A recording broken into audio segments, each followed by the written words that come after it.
Lo decíamos, a instancias del actual gobierno que conduce Maximiliano Puyaro en la provincia de Santa Fe, esta provincia va a reformar su constitución provincial y para ello el próximo 13 de abril, dentro de un mes más o menos, se van a elegir convencionales entre 12 listas de candidatos conjuntamente con las elecciones PASO, las primarias, para cargos municipales y comunales santafesinos. Santa Fe tiene más de 3.600.000 habitantes y es la tercera jurisdicción provincial con más habitantes, luego de Buenos Aires y Córdoba. Y que se modifique su Carta Magna es muy importante porque, lo sabemos, las leyes tienen un efecto pedagógico en el sentido de que establecen criterios de conductas que rigen las relaciones interpersonales, los derechos y las garantías de los ciudadanos. ¿Por qué y para qué se quiere reformar la constitución de esa provincia? ¿Qué valores se están poniendo en juego? Se lo vamos a preguntar al doctor Rodolfo Sender, que es doctor en ciencia jurídica por la Universidad Católica de Santa Fe, docente universitario y director de proyectos de investigación. Doctor Sender, lo saludamos, gracias, gracias por la paciencia también. ¿Cómo le va? Buen día. Buenos días, buenos días. Muchas gracias a ustedes por esta convocatoria. Al contrario, gracias a usted por la disponibilidad. Bueno, doctor, lo primero es por qué se quiere reformar la Constitución santafesina. Hubo un apoyo importante de parte tanto de la Cámara de Diputados como de la Cámara de Senadores en lo que fue el proceso previo de debate, ¿verdad? Sí, bueno, la Constitución actualmente vigente data de 1962.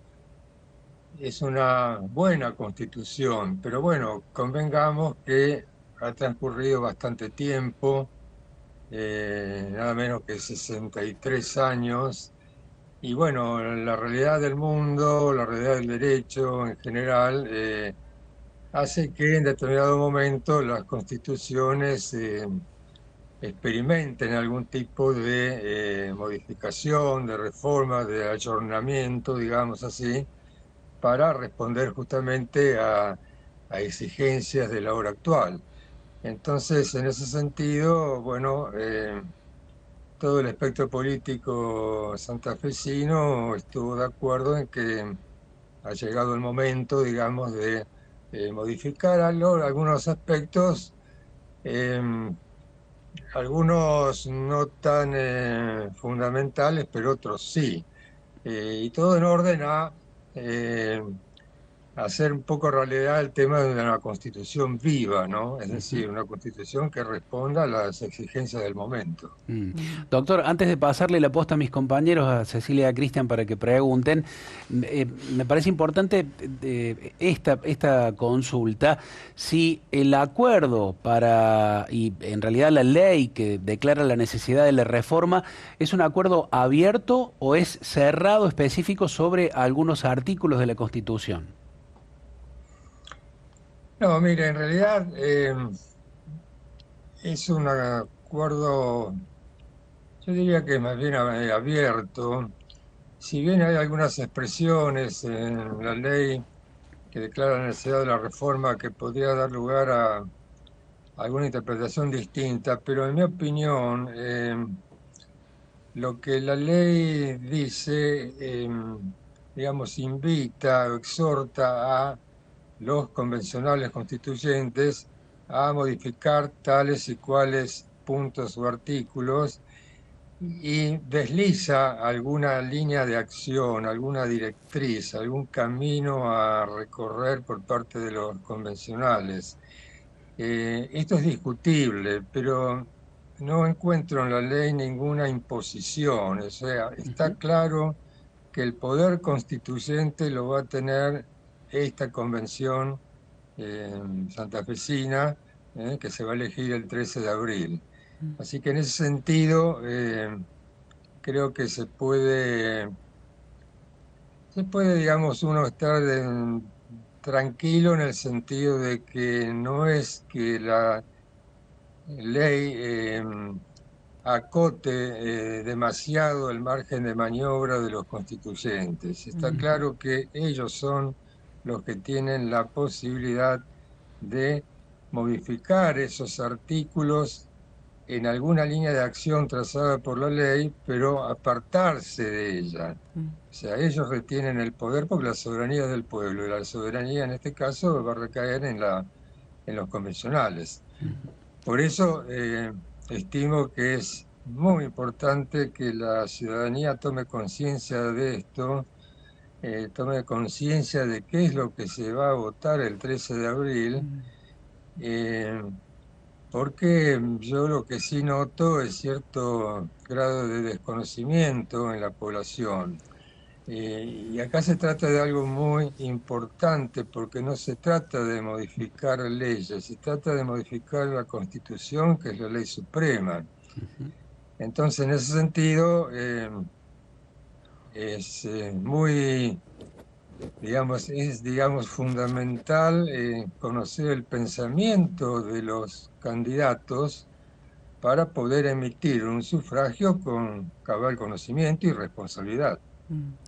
Doctor, buen día, Cecilia lo saluda y la ¿Qué tal? pregunta era respecto a qué valores, qué derechos de la Constitución están en juego.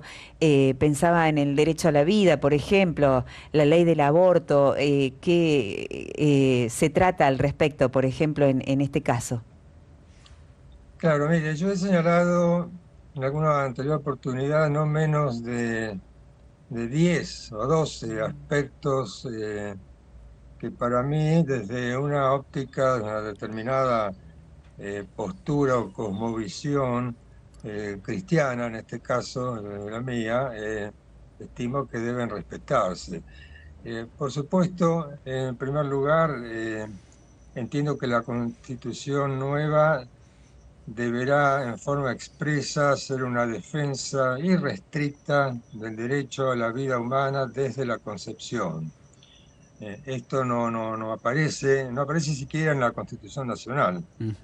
Pero bueno, es bueno, me parece fundamental que eso esté expresado, insisto, y con términos inequívocos. La defensa irrestricta del derecho a la vida humana desde la concepción. Doctor, perdone que lo interrumpa, Ese es un aspecto, ¿no? perdón que lo Sí. interrumpa, pero en la Constitución de aquí de la provincia de Córdoba, por ejemplo, hay un artículo casi específico, tal como usted Mm. lo está señalando ahora, ¿no? El respeto Sí. a la vida desde la concepción. Bueno, ojalá que también lo tengan allí en Santa Fe. Sí, sí, y no solo en Córdoba, también en algunas provincias del NOA, del Ujú. argentino, también existe. Eh, por eso es que, bueno, insisto, ese es un aspecto que me parece crucial. Después hay varios otros. Por ejemplo, eh, garantizar la protección integral de las familias, garantizar el derecho a la educación, eh, por parte de la familia en primer lugar. Y la participación de la familia en la educación de sus hijos, eso no está explicitado en la Constitución del 62, eh, incluyendo educación en aspectos integrales, ¿no? O sea, incluyendo la educación religiosa, educación moral. Y esto estaría en sintonía con normas convencionales, como la Convención Americana de Derechos Humanos, como el Pacto Internacional de Derechos Civiles y Políticos, como la Declaración Universal de los Derechos Humanos, que todos hablan de esa participación inexcusable, ineludible de la familia en la educación de sus hijos. Mm. Fíjese que inclusive cuando Argentina dicta la ley que aprobó o incorpora al ordenamiento jurídico positivo argentino la Convención de Derechos del Niño, también habla de cuestiones vinculadas con la planificación familiar, atañen a los padres de manera indelegable. Bueno, eso hay que explicitarlo, eso sería muy bueno que la nueva Constitución contemple expresamente este aspecto que me parece crucial. Eh, Hay varios otros que tienen que ver con cuestiones que, bueno, en su momento no se habían tenido en cuenta. Por ejemplo, una defensa explícita del medio ambiente, Mm. garantizar el acceso a la salud, a la vivienda digna, al salario digno, garantizar la independencia del Poder Judicial. eso es fundamental también. Y acá habrá que hablar también entonces de la posibilidad de la eliminación de los fueros. Esos Ujú. fueros que hoy por hoy, convengamos, en los tiempos que corren, es una rémora de tiempos pasados que no se justifica y que muchas veces traba el accionar de la justicia. Bueno, eso debería también estar incluido en esta reforma. Eh, el otro día hubo una reunión de todos los colegios de abogados de la provincia de Santa Fe, de los 5 colegios de las 5 circunscripciones, y ellos plantearon también la inquietud de que se reconozca expresamente, eh, institucionalmente, la labor de los colegios de abogados, la participación de los colegios de abogados en el Consejo de la Magistratura, por ejemplo, que es el ente, ¿verdad?, que selecciona a los jueces. Esa participación de los abogados hoy no existe. Eh, entonces, son varios aspectos que realmente nos preocupan y bueno, habría que ver.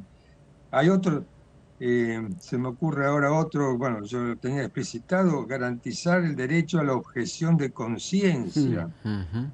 La objeción de conciencia individual e institucional, bien. ¿verdad?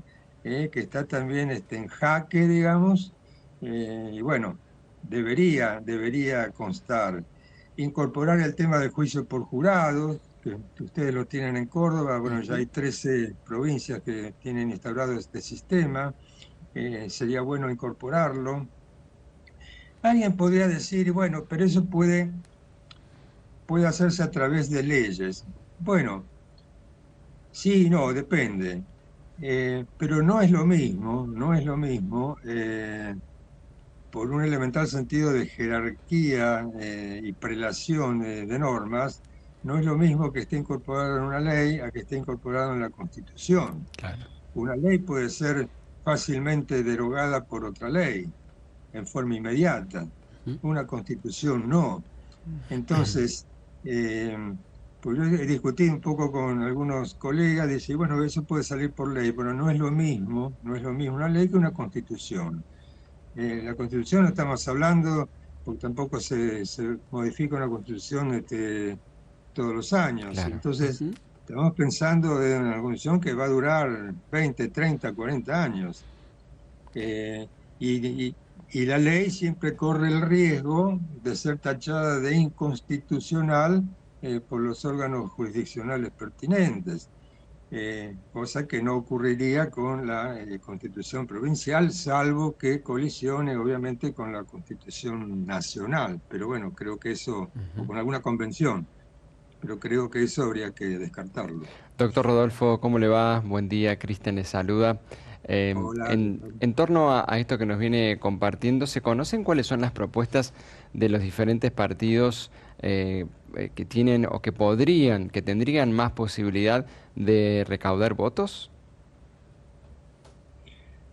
bien, en algunos casos sí, los candidatos están teniendo reuniones, están explicitando algunos de estos aspectos, otros no los veo mencionados. eh,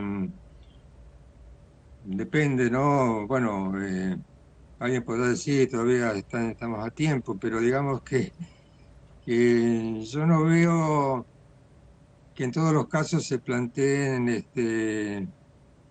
o se exteriorice expresamente Ujú. cuál es la Ujú. postura a asumir en estos 10, 12 aspectos que he señalado que me parece importantes. Ujú. Eh, Muchas veces se hace referencia a un aspecto que es importante, pero no es fundamental, que tiene que ver con eh, el periodo de duración de los mandatos. Entonces se habla mucho de la posibilidad de reformar los 4 años de ejercicio del mandato del gobernador, que pueda ser reelecto eventualmente, tener otro periodo de 4 años. Bueno, está bien, es una cuestión interesante, importante, pero digo que no hace al fondo de la cuestión, y es un aspecto del cual se habla mucho y a veces se soslayan estos otros aspectos, ¿no? Lo mismo el tema si la discusión pasa a veces por si seguir teniendo dos cámaras o una cámara, un sistema bicameral o unicameral, como tienen varias provincias, ¿no? Ujú. Unicameral. Sí. Bueno, está Ah, bien, sí, es hay, importante, pero no me parece un tema crucial. claro. Si hace falta, les podemos contar lo que ha pasado en Córdoba con un sistema unicameral, ¿eh? Sí. Se ha convertido prácticamente la legislatura de la provincia de Córdoba en una escribanía de quien ocupa el poder ejecutivo provincial. Digo, si sirve la experiencia de lo que ha ocurrido en Córdoba, lamentablemente en este sentido parece que no ha fortalecido mucho el debate y el diálogo político, sino que ha favorecido siempre a quien ocupa el poder ejecutivo. Pero bueno, es lo que ha ocurrido aquí, ¿no? En torno a Sí, esto, sí. claramente estoy a favor del sistema bicameral. Ujú, Bicameral me parece mayor garantía de institucionalidad, de republicanismo, ujú. eh, que es más costoso, sí, pero digamos, eh, hay formas de hacer que el Estado o los organismos sean menos costosos y no es precisamente esa. Claro. Yo prefiero el sistema bicameral, sin duda, sin Ujú. duda. Bien. ¿Cómo hace la gente la gente de la calle, simple, nosotros, especialmente muchos hermanos de Santa Fe que están escuchando en este momento, para participar? Porque todo esto puede llegar a generar un dime y direte dentro de los arreglos que pueden hacer los mismos funcionarios. Y el pueblo, que es el que debería ser beneficiado con todo esto, pareciera que no accede a este debate, por decirlo de alguna manera. ¿De qué forma se garantiza la participación democrática concreta, más que teórica, de la gente? Bueno, mire, usted hace referencia a uno de los problemas,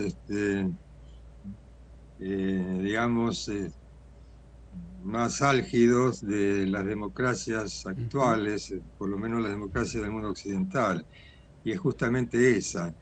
Eh, Sabemos que una democracia no es solamente el acto de emitir el voto, es una condición necesaria pero no suficiente.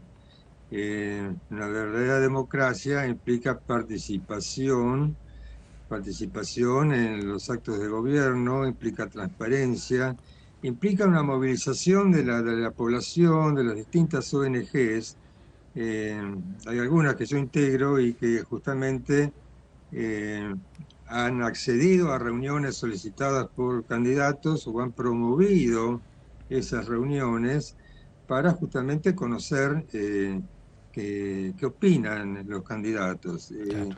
Sabemos que, bueno, es un problema, ¿no? En todas las democracias occidentales hay Ujú. un divorcio entre, digamos, el pueblo, el justiciable en general, y los entes que detentan el poder. Ujú. Entonces, la forma de hacer de esto una democracia más activa en el verdadero sentido de la palabra, democracia que significa la plena vigencia de derechos humanos, es bueno movilizarse, eh, interiorizarse, promover el diálogo, no esperar a lo mejor que el candidato, en función de una legítima búsqueda de rédito político, venga hacia las ONG, sino que las ONG tienen que ir, digamos, golpear la puerta de los candidatos y decir, bueno, a ver, ¿usted qué opina